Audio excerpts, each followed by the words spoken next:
Hello à tous, c'est Maxime. On se retrouve comme chaque mercredi à 10h dans ce podcast qui a pour vocation à éclairer et faire gamberger les entrepreneurs qui l'écoutent. Pour me présenter, j'ai 21 ans, je suis entrepreneur et investisseur dans l'immobilier. Et au quotidien, j'accompagne aussi des entrepreneurs comme vous à investir dans l'immobilier. En effet, j'ai un accompagnement qui aide les entrepreneurs à investir dans leur premier investissement locatif de A à Z et il est garanti au succès de l'opération. Juste avant de vous laisser avec l'épisode du jour, je tenais à remercier Blanc et son cofondateur Simon qui m'accompagnent sur le podcast. Blanc, c'est un compte bancaire qui facilite la gestion financière des indépendants. D'ailleurs, Simon est intervenu lors du 11e épisode du podcast que je vous invite évidemment à écouter après cet épisode et que vous pourrez retrouver sur toutes les plateformes d'écoute.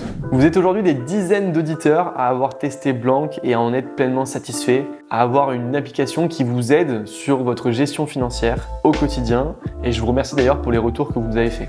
Pour tous ceux qui ne sont pas encore inscrits, je vous invite à consulter le site de Blanc, www.blanc.app. On se retrouve à la fin de l'épisode. Bon visionnage!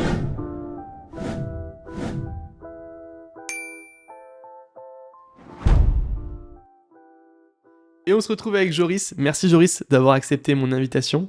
Est-ce que tu peux te présenter en quelques mots comme tu te présenterais à ta famille, à tes amis? Déjà, merci Maxime pour l'invitation et de pouvoir parler un peu d'entrepreneuriat aussi lié à l'immobilier.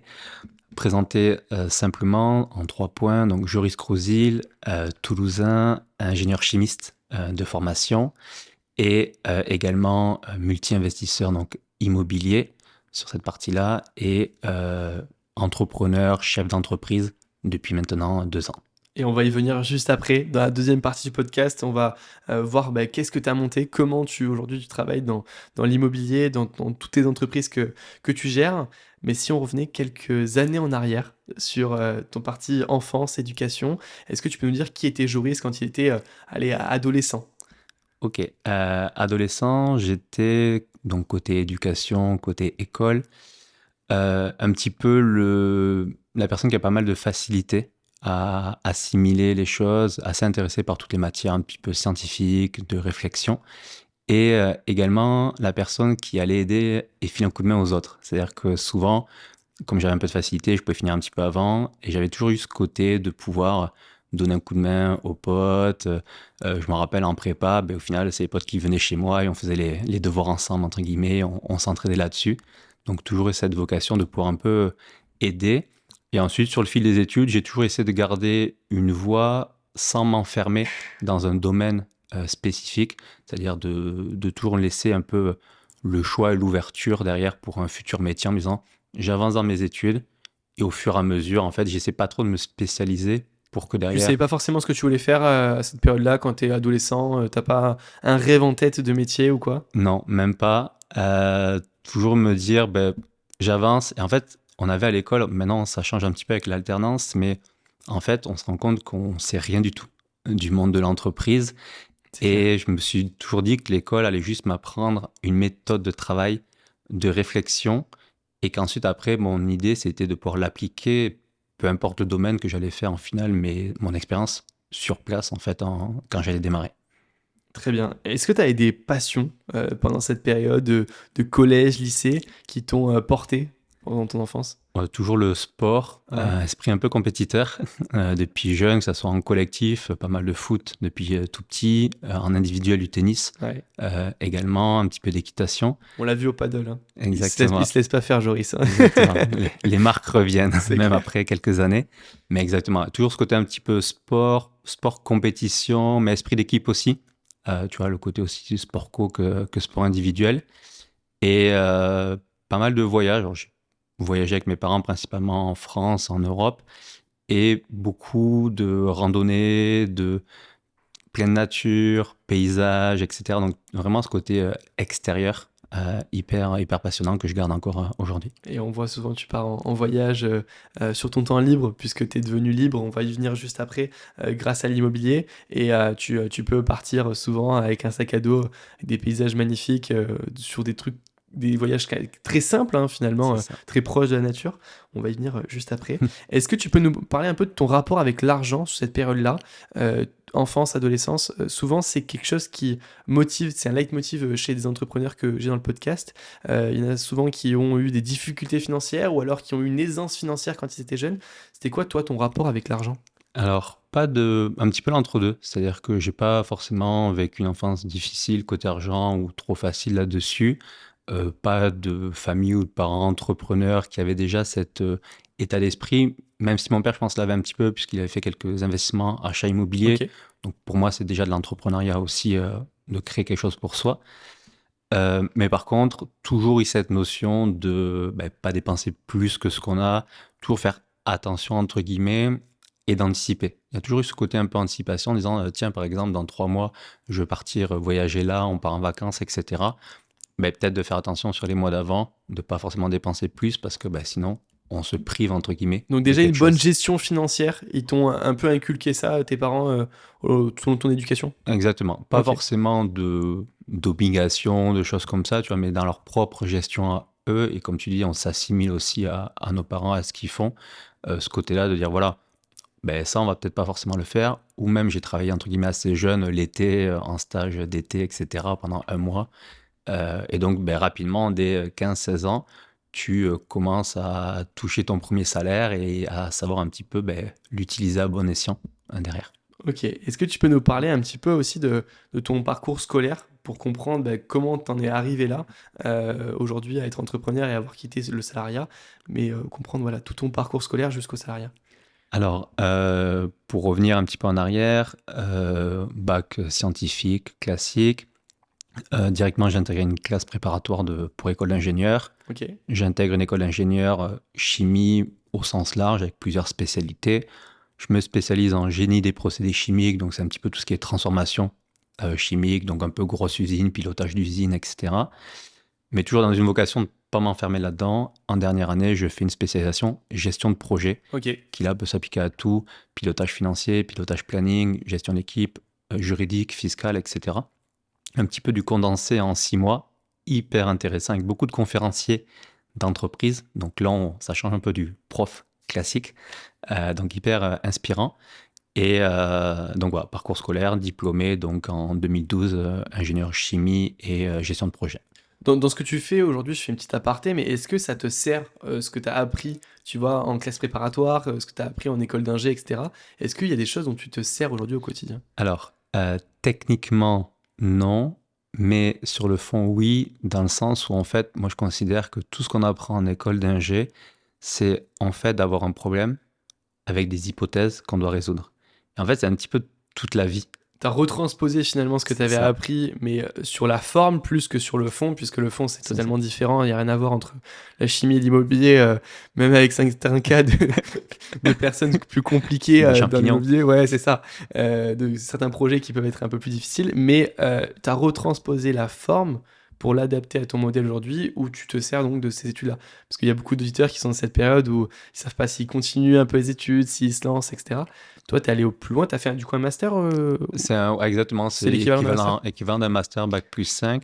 Et vraiment, c'est ce que je recommande aussi, c'est plus on peut aller loin entre guillemets dans les Ouais, études, honnêtement, continuer, ça laisse le plus de portes ouvertes si c'est on a la clair, bien facilité et la sûr. capacité à Surtout y si on ne aller. sait pas ce qu'on veut faire. Exactement, surtout si on ne sait pas ce qu'on veut faire, on va le plus loin possible, entre guillemets, ça ouvrira toujours des portes et ça permettra de plus facilement évoluer aussi dans les entreprises si on a vocation Mhm. à évoluer aussi là-dessus.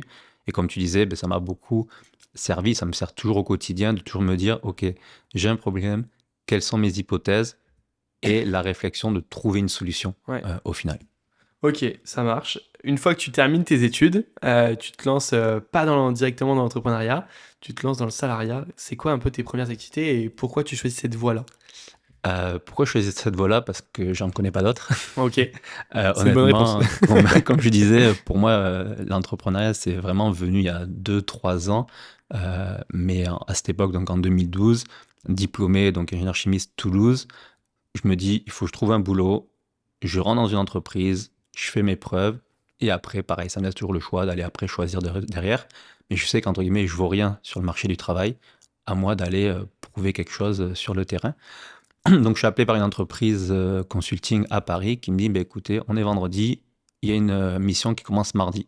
Ok, le lendemain matin, j'étais dans le train, mon sac à dos, ma valise, et je monte un peu comme ça sur la région parisienne et j'intègre une grosse entreprise internationale pétrolière qui s'occupe donc de fabriquer un petit peu tous les pipelines et les usines et je commence en tant que gestionnaire financier Ok. pour cette entreprise. C'était un domaine qui t'intéressait particulièrement? Tu avais déjà fait des stages ou non, pas forcément, c'est Pas l'opportunité. forcément, c'est l'opportunité. J'ai fait un stage chez Pierre Fabre, donc en cosmétique. Ok, Je gérais les lignes de production et j'améliorais les lignes de production ok. de cosmétiques. Donc, hyper intéressant, stage de 6 mois. Et derrière, ben, je m'ouvre un peu à tout. Je me dis, les premiers qui me prennent, gestion de projet, génie chimique, peu importe. Je rentre, je fais une première expérience. Ça te plaît sur Et une le. fois que je suis à l'intérieur, je change ou je monte, peu importe. Ok. Après, il y a beaucoup d'expérience un petit peu à l'international. Est-ce que tu peux nous en parler? Pourquoi tu décides de quitter la France? Ben pareil, parce que c'est plus une opportunité qui est arrivée où ben, dans cette première entreprise, je commence à faire mes marques. Rapidement, je fais beaucoup de réseaux que par le sport. Par exemple, je joue au foot avec l'entreprise. Ça m'amène des contacts de chefs de projet sur des très gros projets. En quelques mois, ils voient rapidement que le boulot que je fais est assez bon, même voire très bon, que je suis un peu plus que ce qu'ils me demandaient parce que moi, mon but, c'est de me dire, j'ai du temps, autant l'utiliser à Bien fond sûr. et améliorer. Et donc rapidement, on me propose de partir 2 mois, 3 mois en mission au Brésil pour filer un coup de main sur un projet sur place, directement dans les bureaux sur place. Et pareil, ça se fait en une semaine. J'étais en train de donner mon préavis de mon appartement en région parisienne. J'ai dit à mon proprio, ben, on fait l'état des lieux et je prends l'avion le soir même pour Rio. Waouh. Et donc, du coup, tu arrives à Rio. C'est quoi l'aventure là, à l'international? Folle. Tu recommanderais de partir comme ça à l'international Ouais, et travailler ouais, si tu as la complètement. possibilité? C'est à 3000% ouverture sur la culture, sur la langue. Aujourd'hui, ça me permet de parler plusieurs langues couramment. Ouverture sur la culture. On prend une grosse claque, surtout si on n'a pas eu l'occasion en amont de voyager. Bon, surtout en plus là, entre guillemets, en tant qu'expatrié, tu as un petit peu le confort d'être hébergé sur place, de pas t'organiser sur toute la logistique, etc. Et en fait, l'idée, c'est en partant là-bas, par contre, vraiment s'imprégner à fond, pas forcément rester qu'avec les Français ou quoi que Hmm. ce soit sur place. Et je me suis rapidement intégré en me disant, ben, en fait, je suis là-bas, je suis pas au-dessus d'eux, au contraire, j'ai envie d'apprendre d'eux, de leur culture, de ce qu'ils font. Et bon, j'ai eu la chance d'atterrir à Rio sur une première expatriation et de rencontrer des gens super. L'aventure, elle se passe comment là-bas? C'est-à-dire que combien de temps elle dure? Est-ce que tu en ressors du positif? Finalement, donc de mes 3 mois, ça passe à 3 ans. Ok. Donc je reste 3 ans sur place, pas mal haché sur des allers-retours en France. Et pas mal de positifs sur le côté perso, parce que j'ai rencontré des très très bons amis que je garde toujours. On a toujours des groupes WhatsApp ensemble, etc. Ça m'a appris du coup à parler maintenant couramment portugais aussi, à ouvrir sur d'autres cultures, à, je pense, professionnellement vite monter aussi dans l'entreprise, puisque on est sur des projets où on est un petit peu moins nombreux, Ok. et donc les échelons se montent beaucoup plus vite. Rapidement, j'ai pris la gestion financière d'un projet un peu plus de 500 millions à Ah 23 oui. ans. Donc, ce qui était pas forcément permis quand tu restes qu'en France et que tu es 15 au même poste, entre guillemets. Ouais. Là, tu arrives, tu fais tes preuves. Au bout d'un moment, c'est toi qui montes. Hmm. Ils m'ont fait rapidement confiance, donc ça, gros positif sur ce côté-là. Et après, un côté un petit peu négatif, c'est-à-dire que difficile de travailler aussi avec des personnes, de manager des équipes aussi. C'était mes premiers postes à 23 ans, je gérais 6 ou 7 personnes qui n'ont pas forcément la même culture, la même langue que toi, la même façon de travailler. Donc je sentais des fois ces limites-là en me disant, des fois j'avais envie de rentrer. Et après je sortais de chez moi, j'ai dit non, on est quand même dans un super cadre. Mais voilà, donc ça a duré pendant 3 ans. Ok. Bon, ça a appris d'apprendre sur toi-même aussi, sur l'aspect managérial, etc. Exact. Tu quittes le Brésil, tu reviens directement en France ou il y a une Je petite quitte le étape avant? Brésil. euh, à ce moment-là, j'avais 3 mois de congé et j'avais déjà le côté, j'arrive en novembre, Ok. du coup en France 2015, et je voulais pas payer la taxe d'habitation au Ok. 1er janvier. Donc du coup, je pars un mois et demi à La Réunion en vacances et je reviens le 2 janvier à Paris pour comme ça, je paye pas ma taxe d'habitation. Et après, je fais un petit projet de 3 mois pour le Panama en me disant, tiens, je vais essayer d'aller faire une petite mission au Panama 2 semaines et puis d'y rester quelques années. Bon, finalement, ça s'est pas fait. Et après, je pars au Nigeria pendant 9 mois pour un nouveau projet où pareil, Je viens donner un coup de main sur la gestion financière. Là, c'est un projet à 3 ou 4 milliards à Ah peu oui. près. Donc toujours dans la même boîte, toujours dans la même Toujours structure. dans la même structure. Donc pour que les auditeurs comprennent bien ce que tu faisais, tu étais dans des, si j'ai bien compris, et tu me corriges évidemment si c'est pas ça, mais tu étais sur des plateformes pétrolières où c'est vous qui créez toute la plateforme avant que des grandes enseignes comme Total, on peut citer, peu importe, hein, mais viennent après l'exploiter derrière. Donc vous faisiez tous les travaux du moment qu'ils avaient trouvé un endroit où c'était intéressant de venir, je n'ai pas le terme exact, Forêt. hein, de venir forer et toute la partie essence, etc.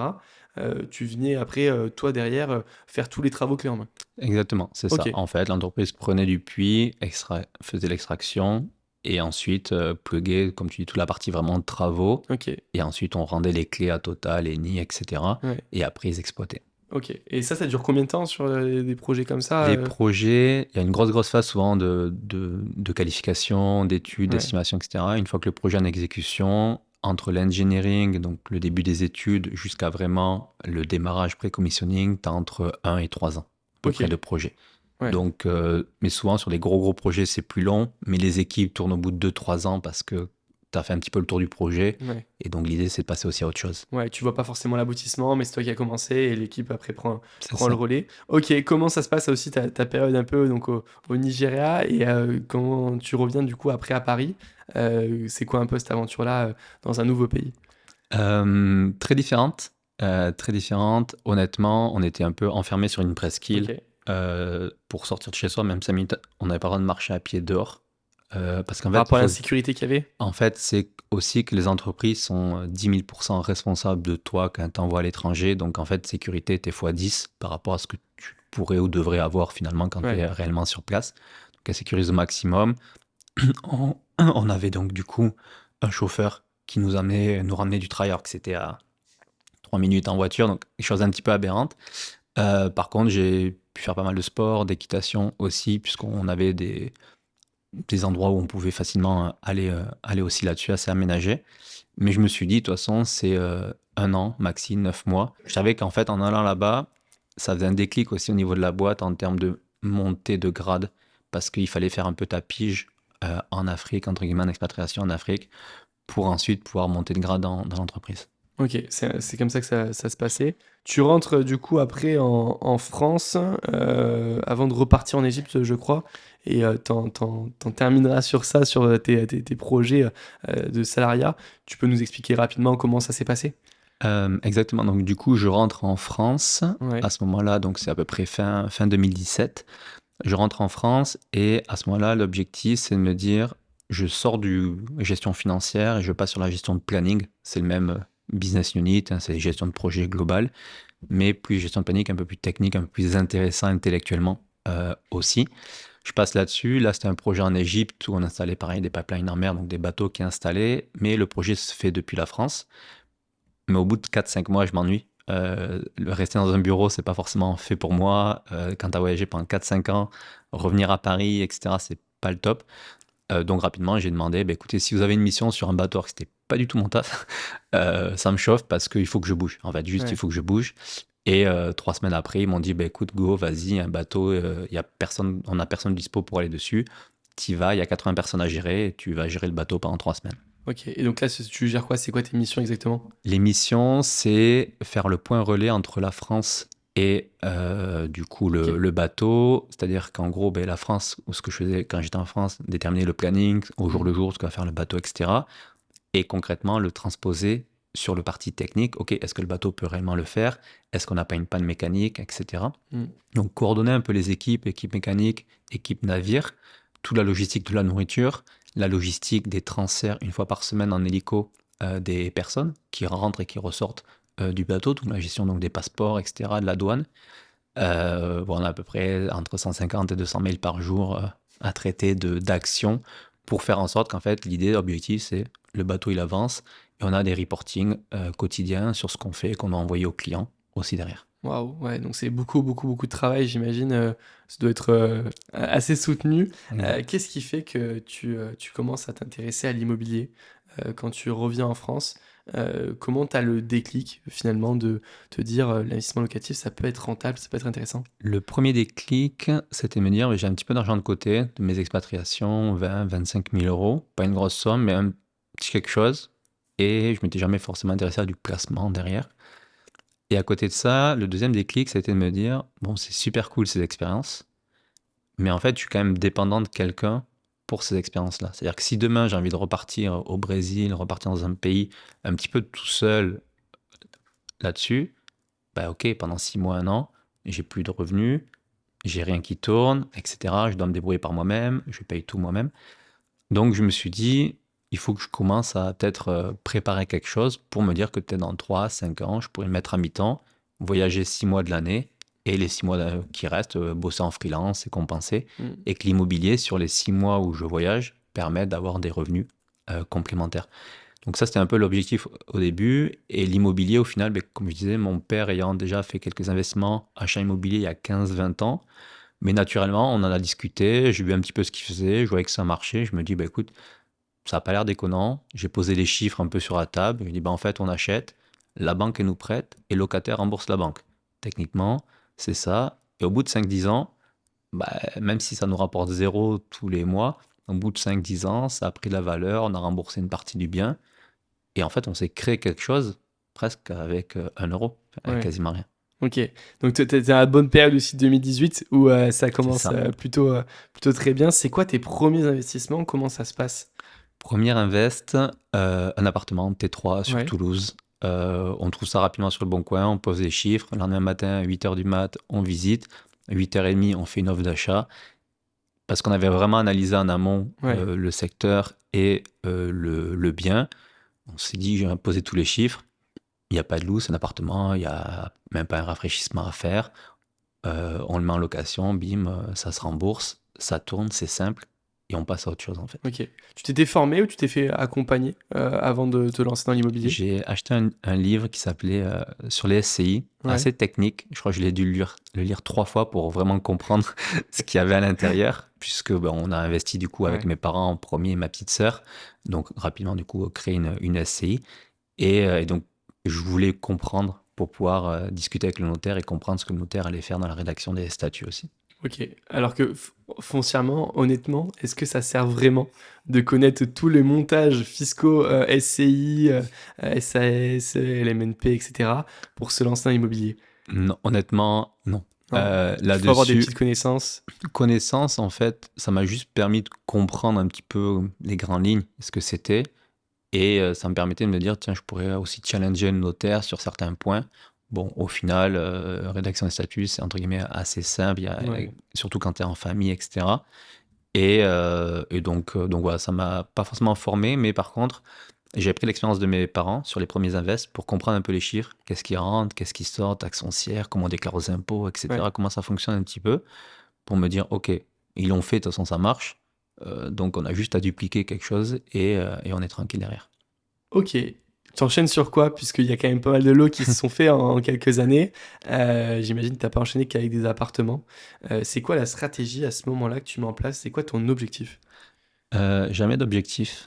Jamais d'objectif dans tout ce que j'entreprends, plus une vision. Ok. Et là, la vision, c'est de dire, ça fonctionne, pourquoi on ne pourrait pas dupliquer? On n'était pas forcément parti sur autre chose qu'un appartement tout de suite, Ok. mais de par ce qu'on regardait, ce qu'on recherchait, donc c'est surtout mon père qui faisait un peu les recherches terrain. Moi, je gérais un peu à distance le côté financier et juridique. On trouvait un petit immeuble, 2 appartes, un garage, 59 000 euros, ça se loue 650, pas de travaux quasiment à faire à l'intérieur. Bon, on se dit, il n'y a pas gros risque, hein, c'est pas un gros montant, Ouais. ça se loue assez facilement, il y a 3 lots, donc dilution du risque aussi là-dessus sur la location.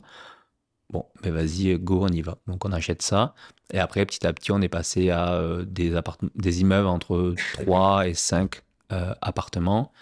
On a grossi à peu près entre 4 et 5 projets par an Ok. pendant 3 ans. Donc ça, ce qui fait finalement, au bout de quelques années, combien de lots aujourd'hui acquis sur cette partie investissement locatif pur? Investissement locatif pur, on doit être à un peu plus d'une quarantaine. Ouais. On a fait quasiment 30-35 lots sur 3 ans pendant que j'étais salarié. Et ensuite, on a continué, même là, depuis 2 ans que j'ai quitté le salariat, on a continué sur une bonne dizaine de lots en locatif et une petite dizaine en marchand de biens. Ok, ça marche. Et comment tu prends cette décision-là? À partir de quel moment tu te dis, en 2022, je peux quitter le salariat? J'ai la capacité financière de me dire, ok, j'arrête, j'ai assez d'argent pour vivre de mes rentes locatives et de mon activité potentiellement entrepreneuriale que tu prévoyais ou que tu anticipais déjà. Alors, en fait, j'ai eu trois facteurs qui m'ont donné un petit peu ce déclic-là. Le premier, c'était de me dire, j'arrive à avoir des revenus locatifs et donc, entre guillemets, du bénéfice cash flow assez intéressant pour pouvoir quand même lever le pied Ok. sur l'activité salariale. J'avais un bon salaire, donc ça remplaçait peut-être pas au tout début forcément tous mes salaires. Mm. Par contre, ça permettait d'être tranquille financièrement et de pouvoir développer autre chose. Le deuxième, c'est que je me rendais compte qu'on était dans une phase de mise en place de tous ces invests et que j'étais plus aussi, euh, on va dire, fort dans la partie pro, dans cette partie investissement immobilier. C'est-à-dire j'étais un petit peu sur les deux en même temps Ouais. et je sentais qu'en fait, mon travail pro était plus aussi bon et sur l'immobilier, pareil, on n'était pas aussi bon. Donc je me suis dit que ça, il va falloir que je lève le pied d'un des deux côtés pour vraiment faire les choses correctement. Et le troisième, c'est que du coup, côté entrepreneuriat, entre guillemets, qui ne m'était pas venu en tête forcément tout de suite, j'ai pas forcément d'idée. Et j'ai commencé à avoir un petit peu un an avant de quitter mon boulot, des gens qui ont commencé à me demander un peu des conseils, de les accompagner, en voyant l'expérience et les projets que j'avais Mm. réalisés, me dire, bon, écoute, est-ce que tu pourrais un petit peu m'aider à faire pareil? Donc j'ai fait quelques, entre guillemets, accompagnements, quelques conseils là-dessus. Et je me suis rendu compte qu'il y avait une demande et je me suis dit, en fait, ça serait un peu la voie naturelle. Je peux quitter mon boulot et en parallèle, j'ai la demande pour une partie un peu entrepreneuriale. Donc pourquoi pas tester un an? Je me suis dit, je teste un an Oui, et peut-être que puis tu je avais la verrai. sécurité finalement du chômage où tu savais que pendant un an, tu allais être payé quasiment, enfin, je crois que c'est 80% de ton revenu de ce que tu avais de base. Donc, tu as cette sécurité-là pour te lancer. Et je t'ai dit, après, tu anticiperas les résultats que tu as pour savoir si tu continues à 100% d'entrepreneuriat ou si tu dois prendre finalement un CDI. Ouais, Bon, si on est aujourd'hui en train de faire un podcast ensemble, c'est que ça a bien marché finalement, ça exact. a fonctionné. Qu'est-ce que tu lances d'un point de vue entrepreneurial exactement? C'est quoi ton offre? Aujourd'hui, l'offre, donc c'est Meraxia. L'offre principale qu'on a, c'est d'accompagner des personnes qui souhaitent investir dans l'immobilier Ouais, à concrètement passer à l'action. On a beaucoup de personnes qui ont vu des vidéos, ont fait des formations, mais restent sur une partie théorique. Et vraiment, notre objectif, c'est de les aider à passer ce déclic du passage à l'action, parce que souvent, formation un peu trop théorique, donc on a beaucoup de peur un petit peu sur ce passage à l'action, beaucoup de questions. Et dans l'écosystème qu'on a créé, c'est vraiment de les accompagner personnellement et de les aider à avoir ce déclic en ayant une vraie stratégie personnalisée au cas par cas et pas avoir de côté un peu généraliste où on va vous dire, mais tiens, il faut faire un immeuble, il faut faire une coloc, faire de la courte durée. Au contraire. bien sûr, il faut s'adapter à chaque situation, chaque personne. Pourquoi, mais je te l'ai jamais demandé d'ailleurs en perso, pourquoi Meraxia? Ça vient d'où ce Alors, nom de marque? Meraxia, c'est toujours la difficulté, Ouais. trouver un petit peu un C'est nom compliqué dans l'immobilier en plus, hein. c'est très Ouais. compliqué. Meraxia, ça vient de la synthèse de deux noms, de Meraki, qui est Ouais. du grec actuel, qui veut dire faire les choses avec cœur, avec passion. Et le souci, c'est que Meraki est déjà beaucoup utilisé puisque c'est du grec actuel, pas du grec ancien. Donc, en termes d'identité de marque, etc., c'était trop compliqué de réutiliser uniquement ce nom-là. On l'associe avec apexia, qui veut dire le dépassement de soi, en Ok. grec ancien. Et donc, en fait, c'est un petit peu ma représentation, c'est faire les choses avec passion et le côté un petit peu dépassement de soi, toujours vouloir faire un peu plus que ce qu'on a fait la veille. Meilleur, etc. Ouais, Ok, pas mal. Écoute, je savais pas, mais au moins il y a une vraie histoire derrière le nom. exactement. J'aurais préféré que tu me dises ça plutôt que, oh écoute, au pif, on était à l'apéro avec des potes, Ça ça aurait pu. sonnait bien et du coup, on a choisi ça.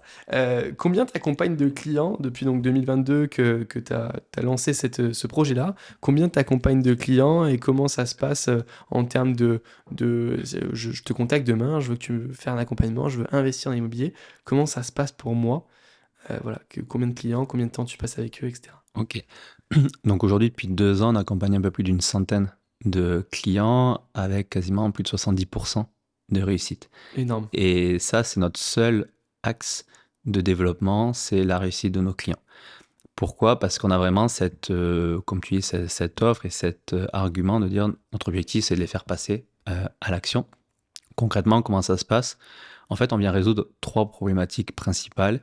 La première, ce sont des personnes qui partent un petit peu dans tous les sens, n'ont pas forcément de stratégie et c'est un gros problème parce que du coup, si on ne sait pas ce qu'on cherche, on va un petit peu dans tous les On sens. cherche rien. On cherche rien. On On va passe notre passer temps des à regarder des mois, annonces des sur le mois. bon coin sans C'est jamais ça. en appeler une. Exactement. Donc, on va résoudre le problème de la stratégie. Le deuxième problème qu'il y a, c'est la méthode de travail. La théorie, c'est cool, mais derrière, comment on va l'appliquer, quels outils on utilise, concrètement, un petit peu un process, étape par étape, de ce qu'on doit faire, juste être guidé et de casser la grosse marge du premier invest en plein de petites marches, étape par étape. Et troisième problématique, c'est que même en donnant la stratégie et la méthode de travail, on a beaucoup de profils qui juste ont besoin d'être rassurés. C'est juste du psychologique, entre guillemets, et besoin vraiment d'avoir quelqu'un qui a déjà fait, qui a déjà l'expérience, auquel ils vont dire, OK, j'ai analysé, est-ce que c'est bon? Est-ce que je peux y aller? Hmm. Oui, OK, est-ce qu'il n'y a pas quelque chose que j'ai pas vu? C'est l'assurance, c'est la sécurité qu'elles viennent chercher finalement dans C'est ça. l'accompagnement. Comment tu leur établis une stratégie dans le marché immobilier actuel qui est assez compliqué? C'est-à-dire que c'est un marché aujourd'hui où on est en train d'enregistrer ce podcast en juillet 2024, hein, quand vous l'écoutez. On a un marché qui a un poil baissé en termes de prix, même dans certains secteurs beaucoup baissé. Dans notre secteur, à nous personnellement, un petit peu baissé, mais c'est pas tant ça, c'est plutôt le volume de vente qui est inquiétant et où on se rend compte qu'il y a beaucoup moins de ventes qu'avant, donc un marché moins liquide, une tension compliquée, un marché qui a ralenti. Quelle stratégie tu leur donnes et tu leur mets en place par rapport à ce marché-là? Alors, sur la stratégie, ce qui est intéressant, c'est qu'on s'adapte régulièrement au marché. Moi, je suis au quotidien sur le marché parce que je continue les opérations immobilières. Comme on accompagne beaucoup de personnes, on voit aussi comment le marché évolue et dans n'importe quelle région de France, et même dans les dom-toms. On accompagne aussi des gens dans les dom-toms. Aujourd'hui, comme tu dis, juillet 2024, les choses qu'on va donner un petit peu dans des stratégies un peu générales pour un peu la plupart des élèves, de faire simple. Aujourd'hui, on voit trop sur les réseaux sociaux de faire des projets hyper complexes, on va faire des gros travaux, etc. C'est bien, mais en fait, il faut savoir quel type de projet on peut faire en fonction de notre profil psychologique aussi. Et c'est pas parce que la personne est en train de rénover complètement un immeuble de 12 appartes que nous, en étant en démarrage, on peut faire la même chose. Donc on essaie de rationaliser beaucoup ça, de commencer simple, puisque l'objectif pour nous, c'est qu'ils aillent dupliquer ensuite toute la méthode, et pas qu'ils fassent un projet sur 2 ans, mais qu'ils en fassent 4 ou 5 Bien sûr. sur 2 ans. Donc on a cette stratégie de faire un peu simple, et sur la stratégie de marché, au final, ça a toujours été ma ligne directrice perso et pour l'accompagnement. La renta, on s'en fout. Le cash flow, on s'en fout complètement. Ce n'est pas un critère de valorisation d'un bien, puisque la renta dépend d'un marché immobilier. On va vraiment se focaliser, et du coup, maintenant avec un marché un peu baissier, c'est encore plus dans ce niveau-là, sur quel va être mon prix de revient, achat, travaux, tout compris. Même s'il y a des locataires, on compte les travaux, tout compris, par rapport au prix auquel on pourrait le revendre une fois terminé dans un marché rénové. Si on est à peu près équivalent, voire 5% au-dessus, sur un premier projet, c'est pas très grave, on est bon. Par contre, si on a 10 de renta et qu'on a 15%, 20% au-dessus au niveau du marché, c'est un no-go, complètement.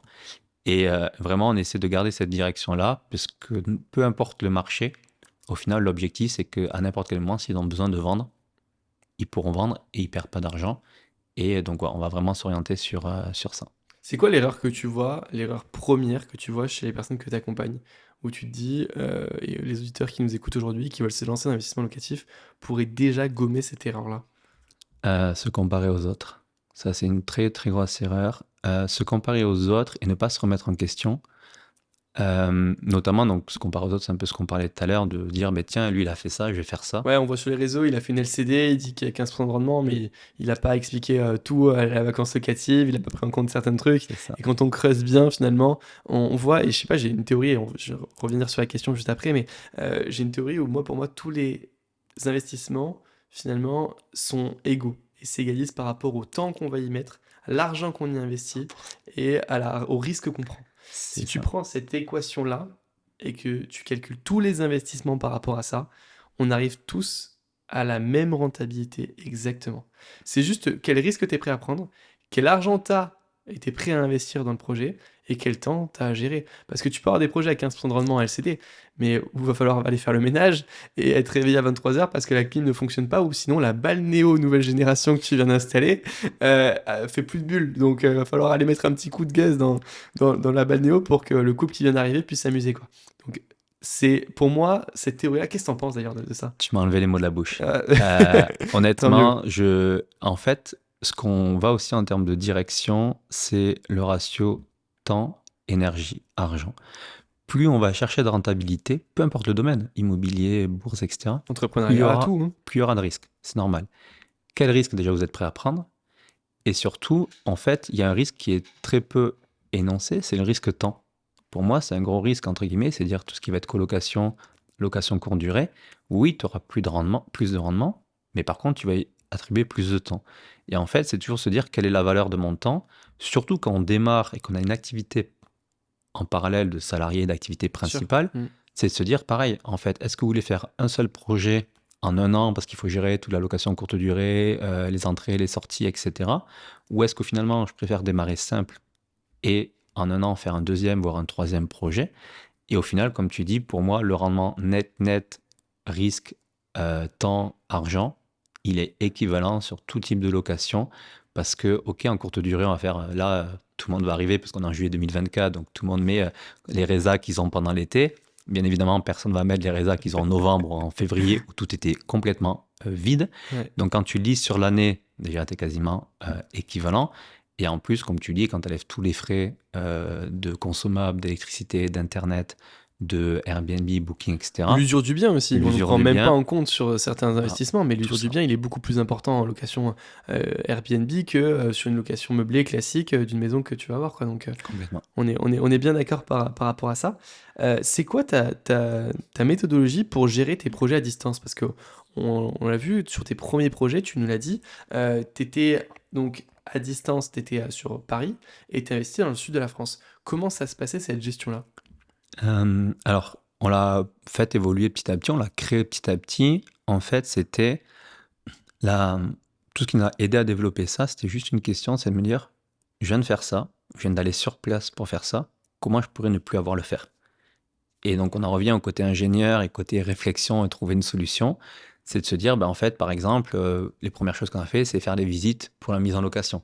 Ok, mais faire 11 heures de train aller-retour pour faire 3 visites, là, on n'est pas bon. Donc, c'est se dire rapidement, apprendre à créer des process.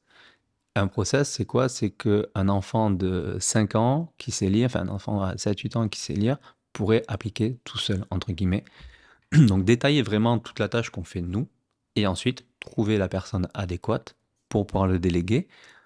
Donc, un peu de recrutement, un peu de confiance. Et dans l'idée, c'est de se dire rapidement, il y a des choses, oui, on pourrait le faire nous-mêmes très bien, mais est-ce qu'on a un réel intérêt à le faire? Est-ce que ce temps-là que je passe à le faire, là où il va me coûter de l'argent parce que je le délègue entièrement, mais est-ce que finalement, comme j'ai plus de temps, je ne peux pas, moi, développer autre chose qui me rapporte plus que le temps que j'aurais passé là-dessus? Et à partir de quel moment tu te dis, déjà, comment tu arrives à le déléguer? Déjà, ça, c'est une première question. Moi, j'ai vachement de mal à déléguer, donc je voulais te poser une question sur ça, et je pense que ça t'a obligé, en étant à distance, de déléguer. Ouais. Et comment tu arrives à te dire, là, j'ai moins de valeur qu'une personne, ou j'ai la même valeur qu'une personne, donc vaut mieux que je délègue, puisque mon temps vaut plus que le temps que je peux passer à faire cette tâche-là. Alors, sur le côté délégation, c'est déjà se dire que ce ne sera pas parfait. Ouais, Alors, je pense qu'on a tous les deux un côté un peu perfectionniste, très très dur. Ouais. hyper actif. C'est de se dire, en fait, de le faire et de se rendre compte de le résultat qu'on a. Pareil, on a toujours de l'appréhension à déléguer quelque chose. Je me rends compte de plus en plus qu'au final, je délègue, je teste. De toute façon, je peux toujours reprendre la main dessus, donc je teste. Et au final, dans 80% des cas, ça se passe bien. Et je me rends réellement compte du temps que ça me fait gagner et de l'apaisement de charge mentale que ça me fait gagner. Parce que ça n'a pas de valeur aussi.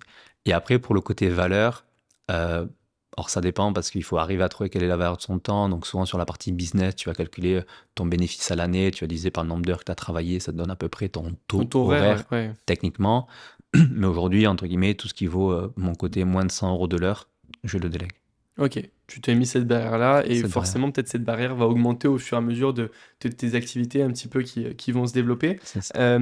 Aujourd'hui sur la partie accompagnement, comment t'es staffé? Comment tu gères cette partie-là? Est-ce que c'est toi qui fais tous les coachings en direct? Comment tu alimentes et quelles sont tes perspectives un peu d'évolution par rapport à cet accompagnement? Alors sur l'accompagnement, qui a démarré donc en 2022 jusqu'à quasiment 2023, début 2024, je faisais un petit peu tout seul, de coaching, les communications réseaux sociaux, etc. pour voir déjà si ça me plaisait. J'ai toujours eu ce côté de transmission et vraiment passion de pouvoir transmettre tout ce que j'ai appris. L'objectif, c'est vraiment ça, c'est de me dire, OK, j'ai acquis certaines compétences, certaines connaissances. J'aurais bien aimé en fait que le moi d'il y a 3-4 ans ait aussi quelqu'un, un peu un mentor, qui puisse lui permettre d'aller plus vite dans ces opérations-là. Donc je faisais un petit peu tout seul et on prenait à ce moment-là uniquement 3 personnes par mois parce que comme j'avais des activités marchands de biens, immobilier locatif aussi à côté quand je continue de Bien développer, sûr. c'était la limite que je m'étais fixée. Pour garder la qualité finalement dans l'accompagnement. Toujours, Ok. toujours. De toute façon, notre seul axe de communication, c'est le pourcentage de réussite de nos élèves.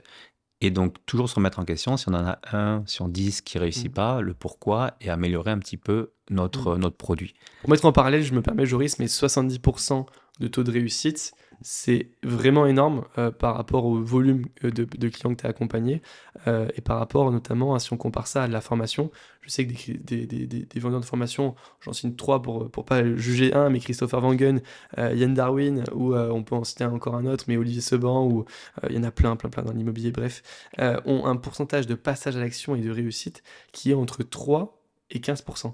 Donc il faut se rendre compte de la différence que c'est. Le passage à l'action dans l'immobilier est très compliqué. C'est pas du e-commerce où le passage à l'action on peut facilement quantifier. Je te dis comment faire une boutique et la barrière à l'entrée elle est de 0. Comment monter une conciergerie, la barrière à l'entrée est 0 et puis tu montes ta boutique. Non, 70% de passage à l'action sur l'investissement locatif en immobilier, c'est un chiffre qui est énorme. Et j'ai pas les chiffres des autres personnes qui accompagnent, j'ai mes chiffres à moi qui sont à peu près de l'ordre de pareil, mais j'ai beaucoup moins de volume que toi. Donc il faut voir si avec beaucoup plus de volume on arrive à tenir ce chiffre. Mais pour le coup, c'est vrai que c'est très difficile à tenir. Ça demande beaucoup de rigueur, beaucoup de qualité, et c'est ce que tu gardes dans ton C'est accompagnement. ça. Quoi. Et pour te donner 2 autres stats qui sont encore plus fortes, en moyenne, ils investissent en 3 semaines. Ils ont une offre d'achat acceptée en 3 semaines en moyenne et en moins de 5 visites. Waouh! Et en fait, on a une méthode de travail. Ouais. Donc, il y a le côté stratégique qui fait un gros plus parce que quand on dit à la personne, on construit sa stratégie avec elle personnalisée et qu'elle sait exactement ce qu'elle va chercher, déjà, on fait 50% du boulot. Les 30% supplémentaires, c'est sur la méthode de travail, analyse de marché, de ne pas aller visiter pour rien, de tous mes outils de gestion de projet en fait à distance et de process qui permet en fait, nous à chaque fois qu'il y a une visite, il y a une offre d'achat qui est faite. Et aujourd'hui, un des axes aussi supplémentaires où on les oriente, c'est sur la négociation, puisque comme le marché en termes d'acheteurs est plus ouvert, puisqu'il y a beaucoup moins d'acheteurs aujourd'hui, on fait de plus en plus de négociations. Et aujourd'hui, on a travaillé beaucoup de PNL, de psychologie, pour leur donner des techniques de négociation, et on valide quasiment tous les offres d'achat avec eux. Et comme on a une énorme réactivité dès qu'on a une question, au final, la personne, elle fait son étude de marché, elle a trouvé 3-4 villes intéressantes. En 2-3 semaines, elle va rechercher un bien, elle envoie un, les analyses sont assez simples, assez rapides. Si tout est OK, go, visite, mais visite, même souvent, ils font l'offre d'achat avant d'aller visiter, parce que tout est OK. Après, sur la visite, on vérifie que tout est OK, etc. Et ce qui permet au final d'être beaucoup plus réactif. Et comme je le disais, aujourd'hui, les élèves, ils voient l'annonce à 8h du mat, à 9h, ils sont en train de visiter, et à 9h30, ils ont fait l'offre d'achat. Donc, c'est beau, et je pense que tu as quelque chose tu vois, que moi je ne sais pas sur l'accompagnement, mais que tu as vraiment simplifié tout. Et ça, c'est vraiment, je pense, ta valeur ajoutée par rapport à d'autres, c'est la simplification. On va dans des choses beaucoup plus compliquées, etc. Et c'est intéressant, notamment en marchand de biens où il faut être technique quand même. Mais sur l'investissement locatif, je pense que plus tu es simple, plus finalement tu vas droit au but et moins tu as de barrières un petit peu sur les côtés qui t'empêchent d'investir. Plus tu as de la rentabilité derrière et plus tu peux enchaîner et gagner de l'argent. Parce que c'est ça qu'il faut voir in fine, c'est combien tu vas gagner de l'argent avec ton projet et ton investissement. Sur le long terme. Et c'est ça que tu as vraiment amené. Si on vient sur la partie marchand de biens, quand est-ce que tu débutes cette activité de marchand de biens? Où est-ce que tu en es aujourd'hui? Quels sont tes projets que tu réalises? Alors sur la partie marchand de biens, j'ai démarré un peu par opportunité, puisque de notre réseau, on nous apporte régulièrement des projets immobiliers. Le locatif, on commence à atteindre un certain stade. En plus, je quitte mon boulot, mon père se met à mi-temps. Donc à ce moment-là, on se dit, bon, niveau financement, on va pas forcément aller chercher beaucoup Lever de la plus dette facilement. sur du locatif. Et on nous apporte un premier immeuble, 3 appartes à rénover sur Perpignan. Et donc là, on se dit, c'est intéressant pour du marchand. On avait une équipe travaux aussi avec qui on commence à travailler, qu'on voulait tester aussi sur des projets un peu plus gros. Donc on a dit, vas-y, go, on fait ce projet en marchand. Donc on a fait un premier projet là, une autre maison sur Barcarès qui nous a été pareil apportée, où pas grand-chose à faire, un coup de peinture et c'est tout qu'on a revendu directement. Et pendant, donc de avril 2022 à là, à peu près avril 2024, à peu près pendant 2 ans, on a fait 2 projets, plus en mode opportunité. Et là, depuis quelques mois, on a un alternant qui nous a rejoint aussi sur la partie analyse projet immobilier pour analyser tous les projets qu'on nous envoie et faire un premier filtre là-dessus. Et on l'a redrivé un peu plus sur du sourcing, un peu plus avancé, du création de réseau. Vraiment, là, maintenant, de dire, OK, on a fait quelques OP, ça marche. On va transmettre ces process-là, cette méthode de travailler à une personne qui va commencer un peu à pré-mâcher le travail, à avancer. Et puis nous, on aura plus un rôle de décisionnaire sur les projets et de chapeauter un petit peu le tout. Donc aujourd'hui, on a fait un gros immeuble de 11 appartements qui est en cours de vente actuellement, qui est sous compromis de revente. T'as fait achat, découpe, rénovation, revente ou juste achat, découpe, revente? Achat-revente. Achat, revente, ok. Même On pas découpe? changer le barillet de la serrure. Ah ouais? On a relogé des locataires Ok. qui étaient à l'intérieur, qui étaient dans un immeuble pas très sain du tout, et donc on les a aidés à se reloger dans des apparts qui sont bien meilleurs pour eux. Mais comme c'est des personnes qui n'ont pas forcément des gros revenus, trouver un logement quand on n'a pas forcément des gros revenus, c'est pas évident. Donc nous, on travaille avec notre réseau en local d'agences immobilières qui leur ont trouvé des logements. On les a relogés une bonne partie, parce qu'il y avait 11 apparts, donc une bonne partie des locataires. Et on a revendu, parce qu'on avait acheté aussi très bien au moment de l'achat, quelqu'un qui avait hérité ça de sa mère, qui elle-même avait hérité ça de son père. Donc voilà, là-dessus, on a bien acheté. Et puis vous avez amélioré la situation de l'immeuble quand même On a amélioré. en relogeant On a amélioré la personnes-là, quoi. situation et au final, même l'acheteur va pouvoir refaire une plus-value derrière après rénovation, parce que notre but, c'était pas de vendre le plus cher possible, de se dire on fait une marge simple, rapide, et l'acheteur lui-même va refaire une belle opération derrière. Tu revends un marchand ou tu revends un invest? On revend un invest, un très gros invest, qui lui a plus vocation à prendre des gros immeubles, à tout rénover, tout mettre au propre, louer. Mais si demain il a envie de revendre un peu appart par appart une fois rénové, Ouais, arbitrer partiellement il est ou, large. ou revendre, ok, ça marche. Comment ça s'est passé dans le recrutement de la personne qui t'accompagne aujourd'hui sur cette partie développement? Ça m'intéresse, on en a déjà discuté ensemble, mais ça m'intéresse de savoir comment tu l'as recruté, comment tu as mis les process en place au début avec lui, et aujourd'hui, qu'est-ce qu'il t'apporte?